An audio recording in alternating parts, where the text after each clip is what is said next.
This is Kristin. And I'm Steve, and you are listening to Cycling Together, a podcast about all things bikes, riding, and riding together.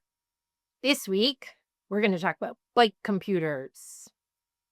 We get a lot of questions about bike computers.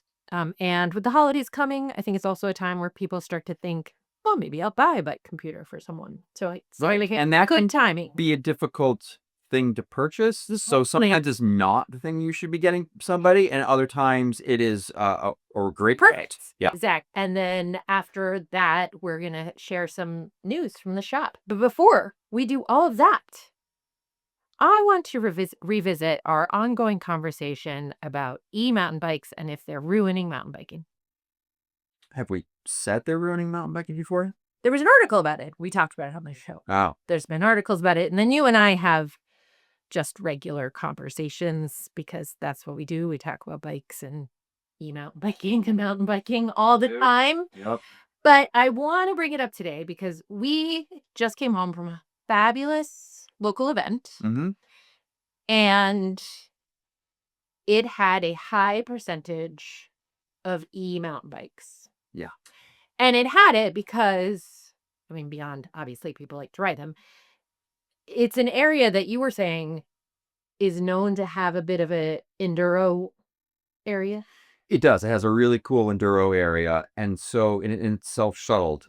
So if you want to just go out there and do all these big drops and hits and then go back up, right, it can be quite the day. So I can see there's a great application for an e-bike. Yes, exactly. So today it started in kind of a normal cross-country ride. In fact, we were doing the 11-mile cross-country loop. Yeah, we were doing the cross-country loop. You had to turn back because you got a flat tire and had to deal with that. So I was all by myself. And at the bottom of what I learned was the enduro hill. I was suddenly in the minority of riders, right? Like I looked around and I was like, oh my goodness, everyone around me is riding an e-bike. And let me start by saying they were all great. They were all very polite. If anything, they were just kind of clogging the trail in their general enthusiasm to go up to do its thing. And then I tootled past them and I recognized there's this big hill and I'm just slogging up it. And suddenly I am just surrounded by e-mountain bikers. Again, very polite. Going up the hill. Mm-hmm. And I'm thinking, oh my, do I have to do that? And then I noticed to the right, the blue arrow. The blue arrow is the cross country. So I'm like, okay, here I go. And I want to talk about this because the moment I had was, everybody's going that way and I'm going that way. And I realized some of it is e-mountain biking ruining mountain biking. It's in each rider to say, I have chosen this bike. I have chosen this style of riding and I'm okay with my choices. And to kind of, you have to realize there's going to be FOMO moments where you're like, oh, well, where are they all going? What are they all doing? Right? It's not like, the question is, who's ruining mountain biking? Is it e-mountain bikers or is it we? The analog. The internal struggle. Yes, it's the thing you would say to your, 10-year-old child when they're jealous about something. You would say, don't be jealous. Be yourself. Be awesome. I realized that I think I had the opposite experience of you on that same hill. That was quite the climb. Yeah. And so I was now back on my bike because chasing me. In the morning, I was like, we started riding. I said, do I need my pack, which had my flat fixed stuff in it? Nah, it'll be fine, right? I haven't gotten a flat in forever. Yeah, famous flat quartz. And then I slammed the wheel in this hole at the bottom of this huge rock roller. And never mind. So, yes. Okay, but here's what happened for me on that climb. Yeah. A bunch of riders, probably 8 to 10, yep, had just started the climb as I come up on them, and well, I guess some were in the climb. And I come along, and none of them were on e-bikes. Okay. And I, not that I'm aware of. And I come along. Oh, you would know. and I ride up this hill by them at a speed that would suggest I am on an e-bike, which I was not. Of course, my bike looks like an e-bike because of the internal shock. Yeah. And I realized all of those people probably said, oh, look at that guy on an e-bike. So for the record, I know they were on e-bikes because I could hear it. Yeah. Right? And I had just stood with them. So the ones passing me. And let me also be clear. I didn't want to go that way. I didn't want to do the enduro. I ended up, I was having a very happy little solo time by myself. I then came upon my people, right? I came upon big groups. I even had a couple of climby things where I got up a thing that other people didn't. And a guy would be like, nice job. Did you get up there? I'd be like, yes, I did. Right. And that's the point I'm trying to make is like, you gotta own what you're riding. And I think whenever I hear about people saying that like e-mountain bikes are ruining mountain biking, I have to kind of go back to like, are they, or are we letting them get in our heads? Perhaps. Okay. That's all. That was my moment of revelation. I got to the end. I had a great ride without you. I met some people. I got to the end. Couple of people were asking me about my bike, and I was like, yeah, I'm kind of going the opposite direction. I'm trying to get lighter, not like e-mountain bike. I'm trying to stay analog as long as I can. And this one woman was like, you and me both, girl. High five. And I was like, yeah, we're still there. Like we're still fighting the good fight. Mm-hmm. But it was, yeah.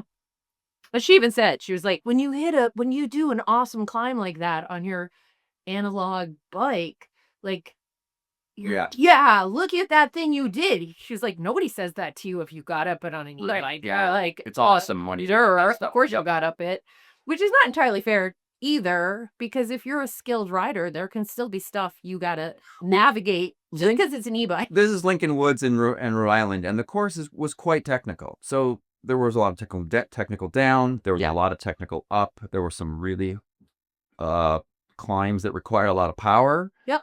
Along with skill.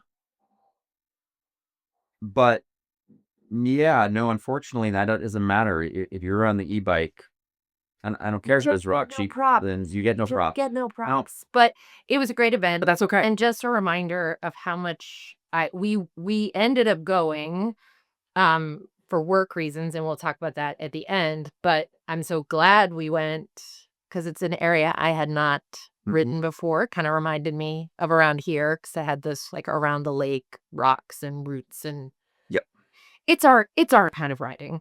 A little technical, a little silly. Definitely New England riding. Yes. Anyway. All right. Well, shall we jump right into our conversation about the computers? Okay. Yeah, I'm letting you lead the charge on this. In part because we tried to record this earlier and it went poorly. It did. Bike computers, it can get complicated. So we have to sort of break this down to the more simple options.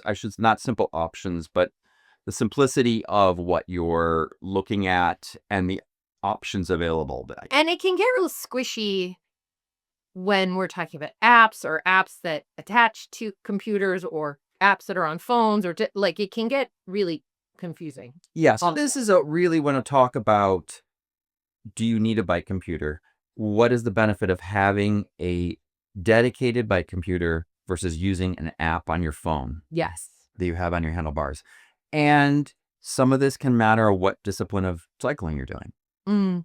Absolutely. Right? We're probably going to default to the mountain bike. To the mountain bike and gravel? Yeah, but we're going to touch on road. Okay. Because I would think that in some cases, for some people, an app on a phone on a road bike is perfectly acceptable. Right. Now, so what is a bike? Let's start at the very beginning. So what is a bike computer? Back in the day, right? Back in the day, it was a tiny little LCD screen with a wire going down to your front wheel with a sensor to a magnet, and that would record every time the wheel made one revolution. Right. Yep. Let me get this out. And it would give you your speed and your distance and the time, and that was about it. Right. Now, those still exist. You can still get those, and most of those, even those simple ones, are now at least wireless. You don't have to have a wire running down to your front wheel. Fair. Okay.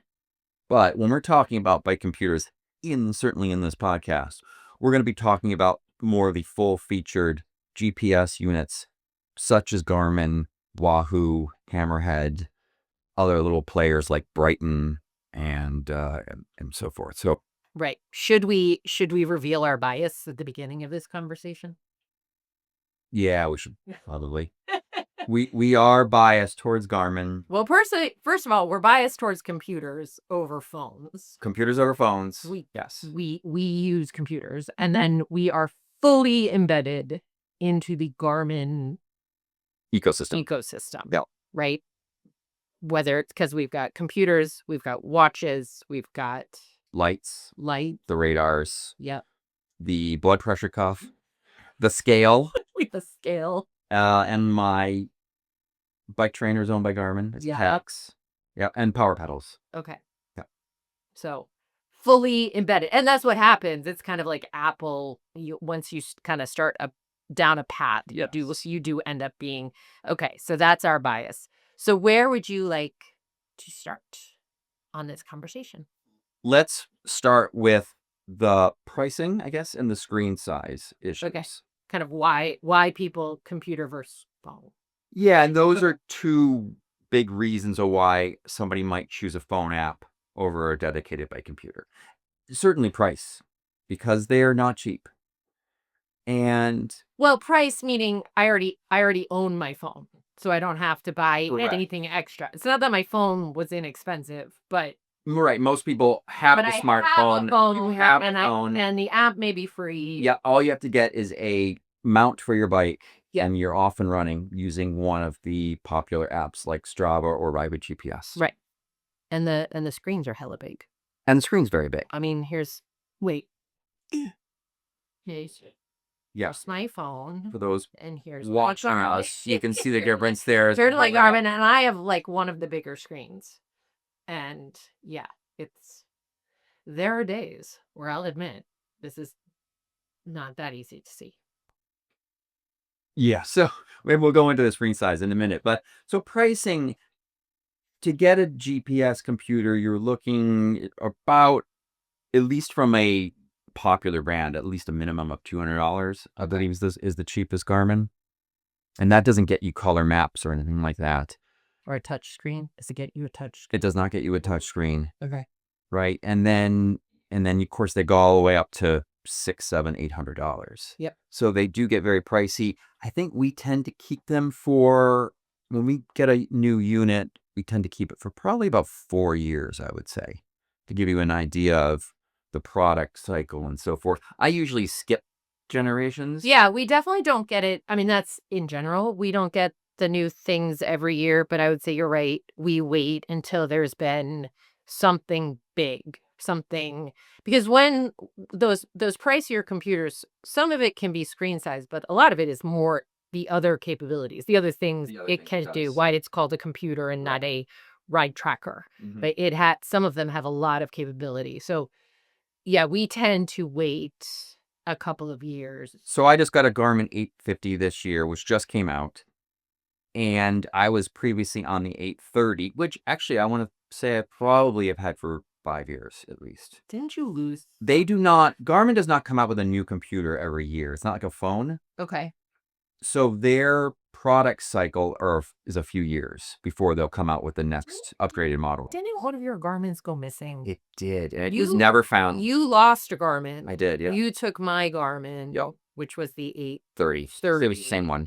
And then I got the Explorer 2. Okay. Mm-hmm. Got it. So I guess that's a big reason why not to get a bike computer. Because you could lose it. No, it's because of the price. Oh, yes. Yeah. And then, of course, the other one is the screen size. And you said sometimes you have trouble reading it. This is where I guess I don't realize that people have issues seeing their screen. I don't get cold. I don't get snot rockets, and I have perfect eyesight. Oh. That's my husband. Yeah. So, so I guess this is something that I do have to realize that is it because if you're wearing corrective Yes, glasses that's- or contacts for riding, then it doesn't let you see the Yes, distance of a exactly. computer. So my glasses now are Mhm. progressives. Okay. So if I look down, I can look at my screen better. Okay. The other problem I will say is they're not great when it comes to contrast. So, little fun fact, the Americans with Disabilities Act requires a certain amount of contrast of colors when you do a website for it to be considered compatible, compliant. I'm not convinced the garments fit that because there are times where you're like the background and the trail color are almost identical to each other. And on a Maps, phone, you I would agree fix with. that. Right. And Yep. a phone, you can fix that. You can also zoom in like permanently. Now on the And Garmin, you'll see a lot on your phone, where if you zoom in on a Garmin, yes, but on a Garmin you can change the amount of information. So if you reduce the amount of map information, you'll be able to see but it better. I could be wrong, and I will double check this, but I don't think you can change like the color of the maps. You can't do like dark mode. You can't do I would like my trail to be hot pink on, so if you have any kind of sight issues, I could see the Garmin. Now I want to say, and our friend Chris could probably tell us this better because he's on Why? on Oahu. I believe that one has more capability for him on an accessibility standpoint. So Well, the only reason he chooses that I'm aware of is because he can change the fields on his computer by using the app on the phone. And because he can have his phone huge, yes. he's able to see that to change the data that's going to be showing up on his Yeah. computer. So I just think it's not as friendly from the standpoint of like, oh, where am I going as a phone screen is, right? Like on a, Mm-hmm. Scrolly around thing. You can be like, what the heck? Why does it keep trying to drop a pin on me? So it's not as friendly if you're used to the touch screen. If you think the touch screen on a computer is going to be the same as your phone, you're going to be disappointed. The moving around. I have to agree, and this is something that has always bothered me, and I don't understand why, but why can't any of the bike computers get their touch screens as good as a phone? And I don't know if it has to do with the attempt to make, well, one, their bike computers are waterproof. And the other is that they need to work both with your fingers and gloves on and different types of gloves as Right. they at least try to get that to work. And so maybe they're trying to get it to do too much and therefore it doesn't work as well as your phone. So the other thing about a phone is if you use a phone with the screen on all the time so you can navigate Yes. and the GPS is running, Yes. then the battery life is not great on a phone. I agree. It might be plenty for people who do short rides, Yes. but otherwise it does not have the 12, 15, 20 hours that Yep. a Garmin has. Yep. And so that's another big reason to get a dedicated bike computer. Yeah. It's just simply the battery life. Yeah. And there are ways to compensate for that. I was out for a ride last weekend with a girlfriend and she uses a phone and we were talking about that and she said she has one of these battery chargers packs in her top tube bag. So the phone is always Plugged into that? always getting juice. So you can, and I think that's pretty common that people because after about a couple of hours, which might, for most rides, your phone is going to be fine. But if you're going to do like the Pan Mass Challenge, you're going to be out for 4+ hours. You're going to be out for any extended period. The battery cannot keep up with that. You're going to be out for a 5-mile mountain bike ride. Fine. Right. It can handle that. Right. Fine. But with say you're out on that mountain bike ride. Yes. With your phone, do you really want your phone sitting up there on top of your handlebars exposed to the elements if it starts raining, to falls, to hitting rocks? I did today. Right? And the Garmins can take a licking and keep on ticking. And I assume the models too. And I have tried the Hammerhead. Okay. You've not the Wahoo. You've also tried breaking your Garmin by falling. Didn't you just have an issue the other day where you were like, "Good thing I didn't have my phone on the top of Yeah, my..." I ran into a 10-inch high stub of a tree that hadn't been cut flush to the ground on a relatively new trail. Yep. Went right over the bars, slammed the front of my handlebars into the ground where my Garmin mount was. And I completely bent my Garmin mount. I was going to say, I saw the Garmin mount and the clamp the other day, as you tried to like straighten it. I did fix it. Did you? Yep. Nicely done. The Garmins, we use a tether on our Garmins, which goes around our handlebars, and for this exact reason, so that you don't lose your Garmin if it comes off like that. Well, in those kind of situations. Yeah, but I have definitely run. Not a scratch on my Garmin. It went straight into the ground and not a scratch on it. See, I was not so lucky. So we put these silicone sleeves on them, which I really like. Which I don't even have on mine yet. But I was out for a ride earlier this year, and I did scratch my screen. And there's nothing that bothers me more than scratch technology. Why don't I have a screen protector on that? But that it scratched on rock. I bobbled on a rocky climbing thing and scratched it actually twice. So I would have been much like here, fine, scratched. If it was my phone, oof, I'd be real upset. Yeah. If it was just scratched. Exactly. And not, absolutely. And not smashed. And you can get screen protectors for Garmin's like you can for phones too. Oh. Yep. I actually knew that. Forgot. I know, and you haven't gotten your new Garmin does not have the silicone on it, and it freaks me out. I also like to put the silicone on it. I'm waiting for the orange because of the color. So mine is bright yellow, and I like that because everything we own is black, and I can find this in the pile of technology. Exactly. It's more the pile of the technology. Yes. Now, of course, if it were to somehow come off your handlebars in the woods too, you also be, there it is. Yes. Right? Yeah. But I do use the safety it's typically tether. actually just so you can see it in the drawer of technology. Yes, absolutely. The next thing to talk about with the computers is what you can connect to them. Yeah. And so this is a big feature of bike computers versus a phone app. Okay. And, well, most bike computers now can connect all the things. And what I mean by that is you separate heart rate monitors, power meters, no matter what kind of version of power you might have.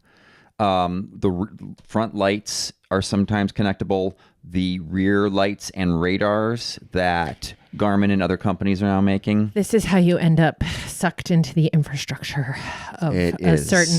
Those lights. Let's talk. I just want to talk about that light that you got. It's called what's it called? Which lights? The rear light. Oh, the radar. The radar. Okay, the Varia. The Varia, which is a light and radar. Yep. I will say, when you first bought it for me, I was not convinced that this was a piece of technology that I needed. It just felt like one more thing to attach. And I also was like, oh, good. Now I can see when I'm going to get hit by a car. But I love it. I do really like having the Varia when I'm on the road because it's a little dot that shows up on the right of the screen, and you see that there's a car, and it detects. You see every car. The back. How many see the cars, number of cars. Yep. Relatively how fast they are, how far apart they are from each other. And so it does let you kind of prepare. You might tuck in a little tighter. It does help. I was not convinced when you first got it for me. It's a game changer for anybody riding on the road. And I have never heard a customer say this otherwise. It is always, wow, that is a game changer. I don't think I could ever ride again without it. I did. Was it summer before last? I was riding with some friends, and the Varia sees way the heck back there, right? So I'm leading. There's 3 riders behind me. I know none of them have the Varia, and I see a car, and so I just say, like, car back. And my friend was like, wow, her hearing is so good. Right. And I was like, oh, no, sweetie. I have technology. Now, if a rider suddenly accelerates on you from behind, it will pick that up as a car Yes. briefly until they sort of match your pace, and then Yes. it'll disappear. Yeah. So there can be sort of those false positives, if you will, from other riders in a And group. you can share a Varia. And you can share a Varia. You can have one person have the Varia and two, maybe more. Bluetooth. Anybody with a Garmin, or actually can anybody connect to with the- another computer can pick it up. Right. So, which is great when there's three of us, our daughter's with us, so she can have the same signal as long as we're all kind of semi close together. As long as you're semi close together. And now, of course, when the car is about to pass, it's going to be based on the person with the radar. Yes. So everybody needs to know that. Yeah. That's a little bit off in that regards. I wouldn't do it to like 30 people, but for you, me, and Sophie, it's a nice option to make sure that everyone sees, or it's really Sophie. Like I have mine, you have yours. She doesn't have one yet. Yep. So it's a really nice option to add it to her screen. Yes. So, okay. Yep. What other things can I connect? By the way, I use my watch's heart rate. I don't strap anything on. Yeah, so the my Garmin Garmin watches watch will- and presumably others can broadcast the heart rate so Yep. that your bike computer can pick that up and then show you your heart rate on your bike computer from your watch. So later when you're looking at your route, you can see if your heart nearly exploded. Oh, wait, it's for training. They're not quite as good as a chest strap, the watches. It's good enough for me. Was your heart beating? Yes. Great. Let's talk about the main phone apps. Yes. They cannot connect to any of that stuff. Is that right? Or there's limited connectivities for maybe a heart rate monitor? Is that right? I you did looked take into a this. look. Yeah, I did try to look into this. So I was looking at the things that, say, a computer does that could you also do it on a watch? So, for example, the radar, the light, that can't be connected to your phone. If I don't you think have power can be connected I to don't your think phone. power can either. The big things that I was looking at was really about the tracking and the crash sensor. Oh, the tracking and the Right. crash, So crash those were like sensor. the two. I mean, we yes. talk about the navigation, and obviously that's why a lot of us are using it. 'Cause I personally couldn't find my way out of a paper bag, but there are the other two pieces that I have become dependent on, or that I like having. The Garmin's have this, basically a crash sensor. And it will detect whether you have abruptly come to a stop. Basically, it's using, I guess, the G-forces that are encountered by the unit. And then it will set off a crash alert. And if you don't cancel that, it will automatically notify the person you have in your contacts that you set up ahead of time. Right. And tell them there's been an incident and your location. The computer has to be connected to the phone to do computer has that, to be right? connected The to the computer phone. doesn't have Yes. Wi-Fi. It has Yes. that capability. So- So you have to make sure that that when you start, this kind of ties into the tracking. So when we start our ride, it sends out a signal that says Kristin has started her ride. Yes, and that's an option. And that's an option. Yes. So I You know don't it's have to have that turned on. right, but that's how I know it's connected to my phone. Yes. And then the crash sensor. And the thing with the crash sensor is they tell you when you activate it on the Garmin for mountain biking, it'll say, you're going to get a lot of false positives on this one. Mm-hmm. And you do, right? Yep. If you stop really short, Yes. I did it today, it can set it off. But for me, that's when I really want it because the place I crash most is in the woods, right? The place that you have set it off the most where you've needed me has not been on the road. No, It has been no. in the woods. Yes. Right? Yeah. Like when you Yeah, set it's that never off. gone off for me on the road. Yeah, I mean, it could if you had a crash or if you got hit by a Right. car or whatever. Like, there's lots of reasons to Yes. use it there. But it's funny how Garmin is like, well, just so you know, you might not want to activate this because it's going to have false positives. And I'm like, that's okay. Right. I crashed twice today. I wasn't with you. Either one of them could have been Yeah. catastrophic. They weren't. Right. And what happens is it starts going whoop, whoop, and you just try to get to it as quickly as possible to stop the signal. Yes. Because it also stops your if it sends the signal, does it So stop? on my 830, if it detected a crash and you Yes. say stopped it, it did also stop the tracking. You had to restart. Yes. You had to restart, say, continuing on. So Yeah. please keep recording. Yep. On my new 850, it does not. Okay. That I have seen. So they fixed that. Yes. That makes sense. I mean, I get it in theory that like if you've crashed, your ride is probably over. But if it's a false positive, then you've ended somebody's ride. And that's annoying. So I did look this up. If you use the Strava app on your phone, you get the beacon. So that can be used for tracking. And So somebody can track your. This is great for an event. So if you're doing a big, say, fundraising ride and you're running 100 miles, then people at home can see, oh, where is he? You know, and maybe they're coming out to cheer you. Where are they? And so forth. or you're just wondering when someone's going to get home. Or when they're gonna because get home for dinner. They said they were going to do a 10-mile ride and they're 15 miles into it. These can also be good if you're both at a ride, you're just in different places. Like when we were doing the Sherburne 50K, I could see where you were and how far behind I was that group to see how like, oh, how am I doing compared to Steve? So that I knew, did I want to cut off more miles or less miles? So there's a lot of reasons for the tracking and it can be really helpful. Ride with GPS also has on their app something called live logging. So again, same capability. So that's the app, but the crash sensor, that's computer only. There's the Right. Strava app is not going to sense a crash. Ride with GPS isn't going to sense a crash. There is Apple phones and watches may sense that you've crashed kind of separately. You've just crashed. Right. So I don't know enough about that technology. So that's where really the computer shines.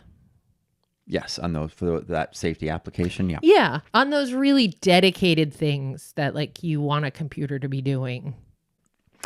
Can we talk briefly about getting routes onto these devices? Because I feel like if there's a complaint I get from people who have them, it's I can't get the route on there. I don't know how to get the route on there. Okay.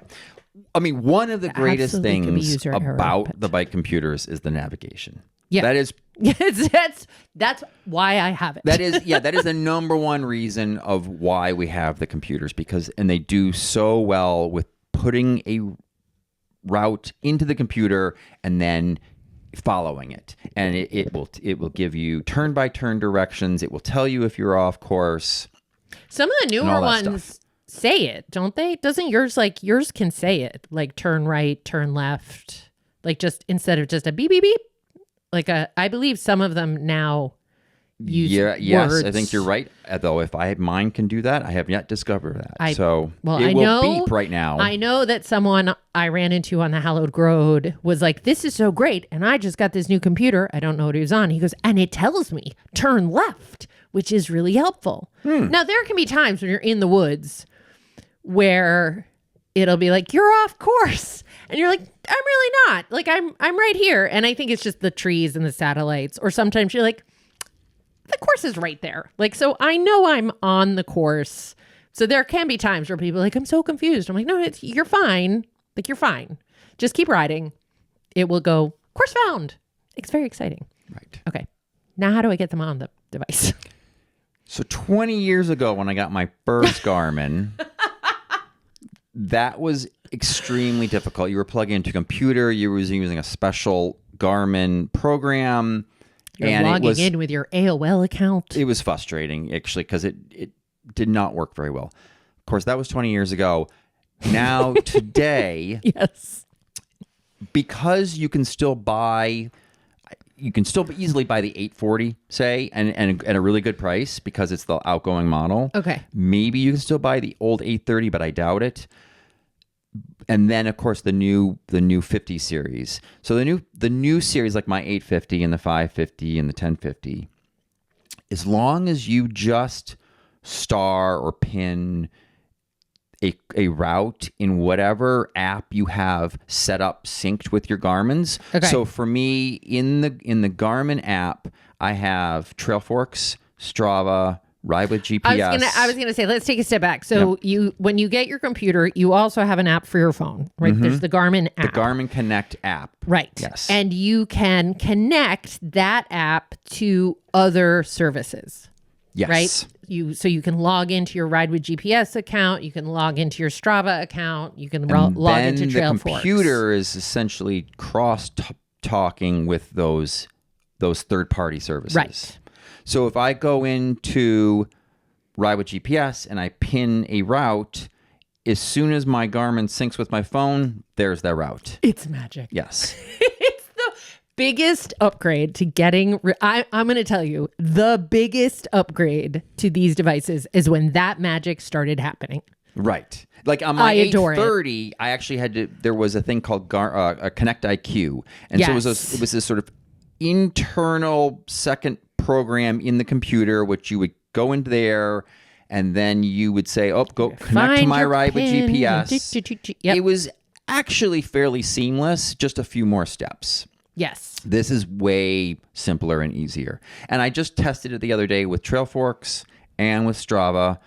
They were slower to get my routes to me than Ride with GPS, but it did work with no problem. So I think maybe that's the missing piece when people are having trouble. They're not realizing that you have to sync it. You have to connect these other services. Other accounts. Yeah, the other services. And the other way it goes is when you save, you can then say, by the way, after I'm done with my ride, go ahead and send my ride to Strava or wherever. Yes. So, you know, and I can see it in Ride with GPS and yes. Right. Yep. And sometimes they even get a thing from Trailforks that says, would you like to rate the ride that you just did? So it can boop, boop, boop, boop, it's two-way communication. I believe with Trailforks that you need the premium outside account to use it. So I was testing it, which mine has expired. So I had a whole bunch of routes in Trailforks that I had done while I was a member. Yes. And there they were, and I could say, oh, send to my Garmin. And it did. Okay. But if I looked on any other new routes that were not in my predetermined list that I'd already saved, there was no option to send it to a Garmin. So I believe that they have taken that option is not available unless you're a premium member. They're all kind of not. They're all, if for those who have like read the news or seen it, they're all kind of uncomfortably working together, right? The Garmins and the Strava. I mean, didn't Strava just sue Garmin? Yes, and then dropped it. And then dropped it. But it's like they're all, I don't think anyone wants to be working together, but they recognize they have to work together. And that's a good thing if they could figure that out. But it is nice to have it be so integrated now in a way that you're right. It never was before. So. Yeah. So getting courses onto your Garmin now is really quite easy. You do have to read the instructions, though. But yeah, it's which I fail to do. Process. Sometimes I open the technology and I just start hitting the buttons, and then I go, "Gee, I don't know why I don't know how to do this." That's what you're supposed to do with all technology. Exactly. Manual? No. Let me just play with it. Let me play with it. My and hit the father would buttons. say otherwise. All right. So all this comes down, I guess, if you're going to be gifting a bike computer, all of these features are where it can be difficult to give the right one to a person. Give a gift card. Right.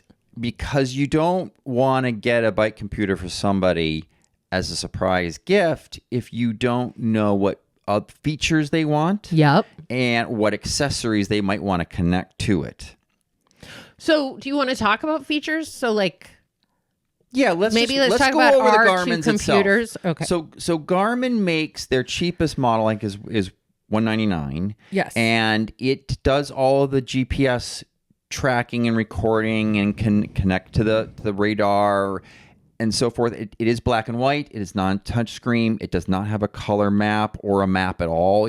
If you're going to be following a course that you created, you're basically following a breadcrumb trail, as they call it. So you can see if you're off course. Oh. And you can look down at your screen and say, oh, my breadcrumb, I'm coming up to an intersection. Oh, look, the little trail is going to the right. Okay. Obviously, I'm turning right. Got it. And then you move up to what you have, the $299 Explorer 2, actually. Yes. Second version of this. Now, this is the biggest jump in computer technology to me in terms of the price point, because you get so much more. You get a bigger screen, you get touch screen, you get color maps, you get color, all that navigation capabilities. Can we not underestimate the importance of a touchscreen? It is a touchscreen world, my friend. And when you have had the ones with the buttons, I hate every time I've had to use one of yours that had buttons. Yeah. Because you just find yourself touching the screen. True. I just think that's how we're wired now. So yours has a limitation where it doesn't have training features, which means you can't race yourself in your sort of your ghost self that you did on a course previously, and you can't set up interval training. It only has 3 profiles, and they're locked. Okay. You can change the data that you see in each 3, but you only have this road, off-road, indoor. Right. And so if you have a lot of different types of bikes, then the Explorer 2 might not be for you. But if those 2 options really are good for you, then it's going to be perfectly... Let me just share my experience as the user of this computer. I do wish that it had more profiles, because I don't do road, but I do multiple types of off-road. That's my only little complaint. And that really just comes down to how it gets imported into Strava. Yeah. It'll say like, you did a morning gravel ride. I'm like, no, I did a morning mountain bike ride, but I'm going to edit it anyway. Right. I'm going to give it a name and I'm going to add some pictures. The biggest improvement over this one, because I had both. I had the Explorer 1. Sophie has it now. Is... It was very bad at... One of the greatest things about Garmin, or any of these computers, right, is you'll say, I think I'm done. I want to go back to the start. And this one does a good job of bringing me back to the start on trails, where the Explorer 1 didn't know how to do that. And so it just kept trying to put you on roads, which if you're in the middle of the woods is annoying. So, right. But I have found that there's not a thing more that I need than this one, right? Yes. But I also don't use power pedals. I don't use it for training. I'm training for life. But it works with the radar, and it does work with heart rate monitors, and it does work with the power pedals and so forth. So no, this has been. That unit is one of my highly recommended ones for a lot of people, because it does have almost everything that most people want. Yeah. The other stuff I wouldn't even think of. Yeah. Okay. And you said how much was this? $299. $299. All right. And then you move on. So then Garmin has what are called the 500 series and the 800 series. Okay. They can essentially have the same features. The 500 series does not have a touchscreen. Okay. And you have to use buttons along the sides. And the 800 series has a touchscreen. Okay. If you ride off-road at all, get a touchscreen one. That's my personal recommendation, because you cannot pan the map on the non-touch screens. Oh, okay. And that's important. That's important. And it can be frustrating if you do a lot of navigating in the woods and you need to look up ahead to see where things are going and so forth. Being able to pan the map is a feature that comes in. It comes helpful. in really handy. I mean, I've heard people complain their gloves don't, do well with the touch screen, but I have not had any problems with it. One thing that the 850 is nice is that they've added a little bit more buttons than they used to have. Okay. So there is the capability to use some more side buttons for things. Both. Yeah. Okay. Yeah. And then they have their flagship, which is the 1000 series. So right now we are at the 550, the 850, and the 1050. And they've had and those you have as the 850. And I have the 850. Okay. And how much does that cost? So the Garmin 850, which did just come out a couple months ago, unfortunately has had a major price bump, like everything else in the world. And it is now at full price, $600. So what's the big difference between the 850, what you have, and what I have? So I can have essentially as many bike profiles as I want. Okay. And I can set them all up to be unique. again, you can, with your couple in there, you can set up the data fields that you see. Yeah. And that's the thing about all of these computers is that you customize what kind of data you want to see for each bike profile. So maybe on your gravel, but on your mountain bike, you have power pedals or a power meter, so you want to see all that power data. But your road bike, you don't. So you don't want those data fields on the screen. The light on your road bike. I will say, I think the indoor riding one turns off GPS. It turns off GPS. So exactly. Unfortunately, I really only have two profiles, which is again fine for me. I heard your new one comes with a bell. The new Garmin's, yes, they have a built-in bike bell, which does work really quite well. It's a nice little feature. How do you get to it? Is it like on it? You can set up a couple of things for that. You can actually set up one of the buttons to be the bike bell. You can set up, if you have electronic shifters that you're connected to your Garmin, you can actually set up one of the auxiliary buttons to be the bike bell. Yep. Or all you have to do is you quickly tap the screen and it brings up these three options at the bottom, and one of them is the bike bell. So it's basically sort of a two-tap bike bell. It's a two-tap bike bell. Can we talk about... Which is great for the bike paths. The pricing on these, and specifically map pricing? What is map pricing? Oh, the minimum advertised price. Yes. So Garmin's are sort of like Apple, where they are price protected, meaning that if you go online to look up a certain Garmin computer you might be interested in, what you're going to see is the exact same price everywhere. Okay. Because companies, their dealers, are not allowed to advertise it for a lower price than that. Okay. Now, you could go into a bike shop and they might be selling it for less expense, because you can sell it for what you want, but you cannot advertise it online or in a flyer or whatever below their minimum advertised price. And occasionally I'll get emails from Garmin saying these products we're having a map sale on. You were allowed to advertise it at this lower cost. Which is unlike a lot of technology. And this is one of the big things about Garmin and a lot of technologies. So many people just go online. Oh, I can get this so much cheaper online. But in reality, it's helpful to perhaps go to your favorite store and get it, because you're not going to find it online cheaper. And your private store could have sale prices. They just can't advertise them. Right. They can't advertise them. Correct. But if somebody walks in, you can say... I can advertise it in the store. Okay. Yeah. Okay. So, I mean, there is something... Shop local. Buy where you ride, people. And there's one more thing, I guess, to say about Garmin is, just so everybody knows, there's not a lot in it for retailers in terms of comparison. You don't make a lot of money on them? Comparison to other bike products. Correct. Yes. Got it. Yep. Okay. Well, and that's part of the reason why they do that.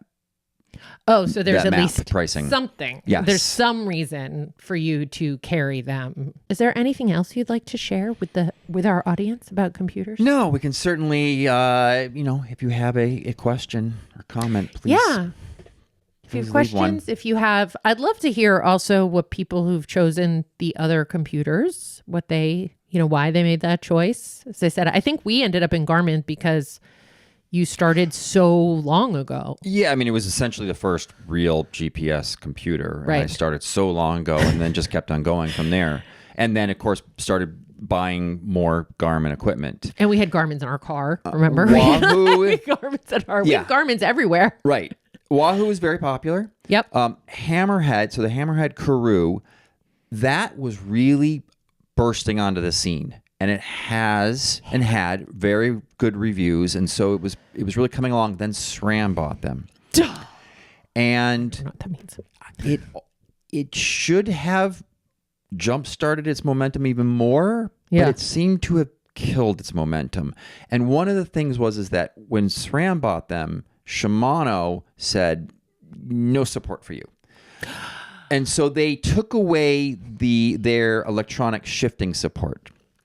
So I had a road bike with the i2, and Yes. there's buttons on the top of the shifters. Yep. And I had those control my Garmin. So I could push a button and it would swipe to the next page. Push the button, swipe to the next page. Oh, I used to have Oh, that. I want to go to the map. I double click a button. Yeah. So I have my hands exactly where they are, and it would go right to the map on the computer. Right. And you could also see your battery levels, what gear Right. you're in. Well, Right. Shimano took all that away from Hammerhead. Because Their competitor SRAM bought it. Ugh. And it almost seems like that killed the momentum. See? Apparently, there's a third-party app you can get to bring some of that functionality back. But Can we all just get along? Can I just say, there could be a lesson learned from the sewing machine industry for the bike industry. So you and I just bought a 1905 Singer sewing machine, antique.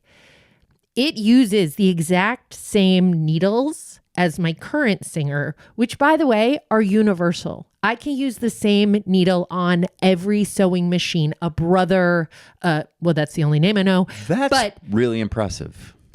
This is what I'm saying. And I don't know. There's a lesson to be learned there, right? Because you can go into any sewing shop, pick up any packet of universal needles, and know it's going to work on a machine that was made in 1905 or 2026. So there's a situation of if it ain't broke, don't fix it. I mean, Whereas in granted, the I don't know bike what you can do with world- needles. Yeah, but in the bike world, is if it ain't broke, let's re-engineer We're going to fix it. We're going to, yeah. I mean, I Yeah. just think of all the different batteries we're using and all the different ways things get connected to something and all that, yeah. Can't we all just get along? Anyway. All right. Well, why don't we take a break? I think Okay. that's all we've got on bike computers. And then we'll be back with a couple of news items from the shop. All right.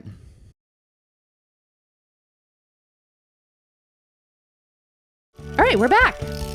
Hey, one of the reasons we were down in Rhode Island today was so that you could do what? Meet the Intense dealer who was handing me a bike demo so I could bring back to the shop. He was remarkably chill. Yes, and he had just come back from a ride on it and I'm funny. made the The intense guy was chill. Okay. It was funny. Anyway, so why are we bringing home an intense? Why did we bring home an intense bike for demoing? So we picked up an Intense primer today, and that is because Steve the Bike Guy, is becoming an Intense dealer. And Intense is doing a whole new program going forward for their bikes, which is really just the frame.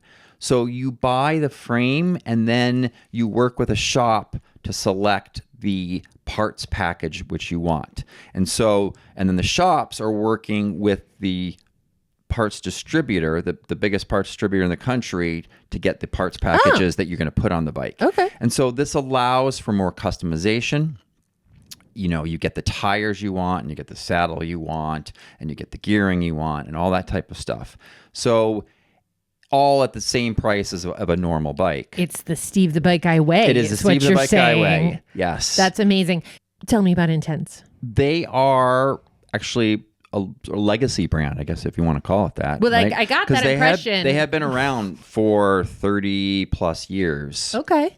They are definitely big in the downhill because they do have a downhill team. Oh, okay. Right? So you see them a little less in the cross-country scene, which we Okay. are a little bit more Yep. involved with.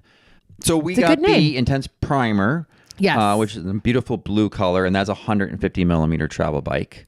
Okay. So that's going to be available for demo at the shop now. Yep. And then the Spider, hopefully very soon.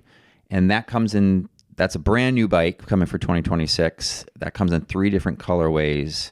And I'm very excited to get on that one too. Yeah.